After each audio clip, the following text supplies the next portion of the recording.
Samsung Galaxy A27 5G। ভাই, এই ফোনটা নিয়ে বর্তমানে কনফিউশনের কোনো শেষ নেই। অনেক জায়গায় শুনতে পাবেন ফোনটি বাংলাদেশে অফিসিয়ালি লঞ্চ হয়েছে, কিন্তু এর সঠিক তথ্য এখনও নিশ্চিত হয়নি। তবে ফোনটি জুলাই মাসের যে কোনো একটা দিন লঞ্চ হতে পারে অফিসিয়ালি।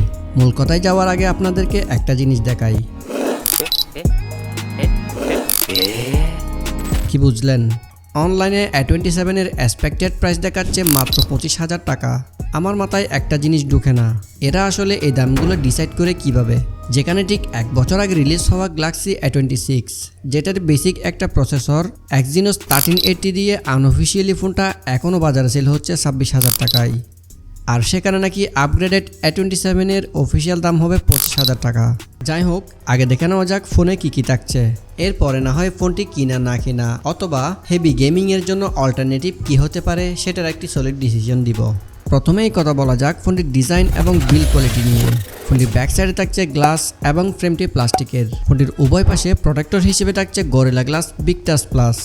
ফোনটির ব্যাক সাইডে থাকছে ট্রিপল ক্যামেরা সেটআপ। তবে এই সিরিজের আগের মডেলগুলোতে ওয়াটার ড্রপ নচ থাকলেও এটাতে 5 হোল ক্যামেরা দিয়েছে। ফোনের নিচের দিকে রাখছে একটি স্পিকার USB Type-C। এবারও 3.5mm অডিও জ্যাক মিসিং থাকবে। ফোনটির ওজন প্রায় 200 গ্রাম। গ্লাস ব্যাক থাকার কারণে ওজনটা একটু বেশি হওয়াটাই স্বাভাবিক। ডিসপ্লের কথা বলতে গেলে এখানে থাকছে 6.7 ইঞ্চির ফুল HD+ সুপার অ্যামোলেড ডিসপ্লে এবং 120 Hz রিফ্রেশ রেট। ফোনটির প্রোডাকশন হিসেবে থাকছে Corning gorilla glass Victus plus. এছাড়াও 385 ppi পিক্সেল ডেন্সিটি থাকার কারণে কন্টেন্ট মোটামুটি শার্প দেখার কথা। স্পেস অনুযায়ী ডিসপ্লেটির দৈনন্দিন ব্যবহার, ভিডিও দেখা এবং সাধারণ গেমিংয়ের জন্য যথেষ্ট ভালো অভিজ্ঞতা দেওয়ার কথা। আর স্যামসাংয়ের ডিসপ্লে নিয়ে আলাদা করে কিছু বলার নেই। ডিসপ্লে কোয়ালিটির ক্ষেত্রে তারা বরাবরই শক্ত অবস্থানে রয়েছে। তবে এই ফোনের একটা জিনিস আছে যেটা অনেকেরই ভালো লাগবে না, যেটা একটু পরে বলছি। এখন কথা বলা যাক ফোনের পারফরমেন্স নিয়ে। ফোনটিতে চিপসেট হিসেবে থাকছে স্ন্যাপড্রাগন 6 Gen 3 প্রসেসর। জিপিইউতে থাকছে Adreno 710। এই প্রসেসরটির সবচেয়ে বড় বিশেষত্ব হলো এর পাওয়ার এফিসিয়েন্সি। 4 ন্যানোমিটারের প্রসেসর হওয়ায় এটি খুব কম ব্যাটারি খরচ করবে এবং তুলনামূলক কম গরম হওয়ারই কথা। আর গেমিংয়ের কথা বললে মিড রেঞ্জের ফোনে যেমন পারফরমেন্স পাওয়া যায়, এটা এর চেয়ে একটু বেশি আশা করা যাচ্ছে, যেহেতু Adreno 710 জিপিইউ থাকছে। ফোনটি অ্যান্ড্রয়েড 16 এর সাথে আসছে এবং 6 বছরের মেজর অ্যান্ড্রয়েড আপডেট পাওয়া যাবে, যা এই বাজেটে গ্রাহকদের জন্য বিশাল একটি প্লাস পয়েন্ট, যদি ফোনটা 6 বছর থাকে আর কি। ফোনটির স্টোরেজ টাইপ হিসেবে থাকছে UFS 3.1। হয়তো বা 4.1 দিলে পারফরমেন্স আরও কিছুটা ভালো পাওয়া যেত। এবার কথা বলা যাক ফোনের ক্যামেরা সেকশন নিয়ে। তবে ক্যামেরা ডিটেলসে যাওয়ার আগে ভিডিওতে জটপট একটি লাইক দিয়ে দিন। ফোনটিতে 50 মেগাপিক্সেলের প্রাইমারি ক্যামেরা থাকবে, সাথে 5 মেগাপিক্সেলের আলট্রা ওয়াইড অ্যাঙ্গেল লেন্স আর 2 মেগাপিক্সেলের মাইক্রো লেন্স। পিছনে মোট 3টি ক্যামেরা রয়েছে। ফোনের মেন ক্যামেরা দিয়ে সর্বোচ্চ 4K 30 fps ভিডিও রেকর্ড করতে পারবেন।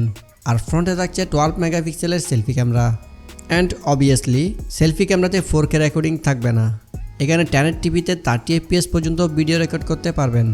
তো A27 এর ক্যামেরা সেটআপে আমি বলবো খুব একটা এক্সাইটিং না, কিন্তু স্যামসাংয়ের ক্যামেরা অপটিমাইজেশনের উপর অনেকেরই ট্রাস্ট আছে, তাই স্পেসিফিকেশন থেকে পারফরমেন্স ভালো হওয়ারই সম্ভাবনা বেশি কম্পেয়ার টু চাইনিজ ডিভাইস।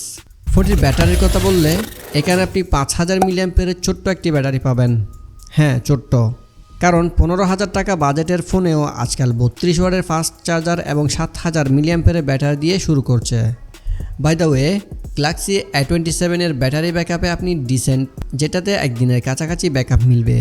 ফোনটি 25 ওয়াটের চার্জিং সাপোর্ট করবে, তবে চার্জার বক্সে পাবেন না। চার্জ করার জন্য Type-C পোর্ট পাবেন। ওভারঅল ব্যাটারি মডিউলটা অতটা ভালো বা অতটা ইমপ্রেসিভ নয়, আর এই কারণেই মনে হয় স্যামসাংয়ের ফোনগুলো কিছুটা পিছিয়ে। ফোনটির অন্যান্য ফিচার থাকছে IP64 water resistance, dual speaker, Wi-Fi 5, Bluetooth 5.1, pace unlock, dual SIM card slot, side mounted fingerprint sensor. এই ছিল ফোনটির সম্ভাব্য স্পেসিফিকেশন। এবার কথা বলা যাক ফোনটি কারা নিতে পারেন এবং এর দাম কত হওয়া উচিত বলে আমার মনে হয়। প্রথমে আসি ফোনটির প্রাইস নিয়ে। দেখুন, ফোনটি অফিসিয়ালভাবে মার্কেটে লঞ্চ হলে 35,000 টাকার আশেপাশে প্রাইস হতে পারে। বর্তমানে গ্যালাক্সি A36, যেটার স্পেস প্রায় এই ফোনের সাথে 90% মেজর মিল রয়েছে, আর এই ফোনটি বর্তমানে 35,000 টাকার আশেপাশে অফিসিয়াল পাওয়া যাচ্ছে।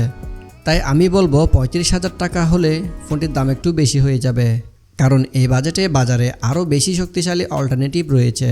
আর গেমার বাইদের জন্য এটা সাজেস্ট থাকবে যে গেমিংয়ের জন্য ইনফিনিক্স GT30 নিতে পারেন, যেখানে মিডিয়াটেক ডায়মন্ডসিটি 7400 রয়েছে আর এটি স্পেশালি হেভি গেমিংয়ের জন্য তৈরি করা হয়েছে। আর ইনফিনিক্স GT30 এর অফিসিয়াল প্রাইস অ্যারাউন্ড ৩১,০০০ টাকার আশেপাশে। এই ছিল আজকের ভিডিওটি যদি আপনাদের কাছে হেল্পফুল মনে হয় তাহলে অবশ্যই একটি লাইক দিয়ে চ্যানেলটি সাবস্ক্রাইব করে রাখবেন।